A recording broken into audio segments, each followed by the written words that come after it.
Energy is an integral part of our society today. For the past 100 years, the most common approach to generating this energy has been to burn fossil fuels to heat water, turning it into steam that goes on to turn a turbine. Yet in this process, over 2/3 of the energy held within the fuel is lost to the environment in the form of waste heat. But what if we could somehow utilize this waste heat to fulfill our energy needs? In fact, what if we could generate electricity from the heat of a human hand?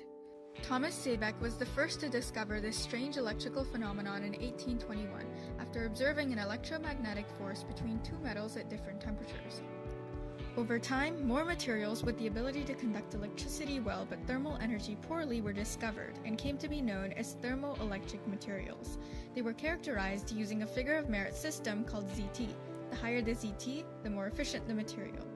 After a period of stagnancy and low thermoelectric efficiencies, a new era of thermoelectric innovation was born in the 1990s and continues today with the advent of nanostructuring and new synthetic processes that combine crystalline structures with glass-like thermal conductivity. Thermoelectric devices function on the principle of the Seebeck effect, which means that they need a temperature difference.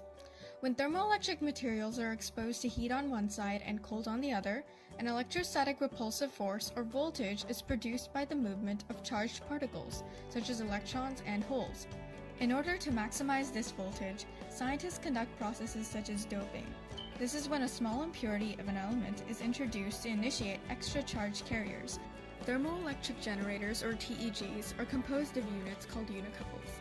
In each unicouple, there is a p-type and an n-type element. These unicouples are then connected in series to form modules with higher power outputs. This energy can then be harnessed when the TEG is connected to a circuit. But why don't we see thermoelectric modules in our everyday lives? The answer is complicated, but it generally involves the composition of thermoelectric materials being toxic or being composed of rare earth metals that require complex synthesis procedures. These qualities raise the overall price per kilowatt hour in comparison with other sources of renewable energy. However, advances are being made towards reducing manufacturing costs and improving performance. In fact, NASA has recently crossed the threshold of 15% efficiency with its radioisotope thermoelectric generators. Meanwhile, a company called Alphabet Energy is revolutionizing the automobile industry by introducing thermoelectric modules to their exhaust gas systems to boost fuel efficiency. Thermoelectrics offer a way to address the global energy crisis by making use of the resources that we normally disregard, enabling everything from deep space exploration to human-powered flashlights.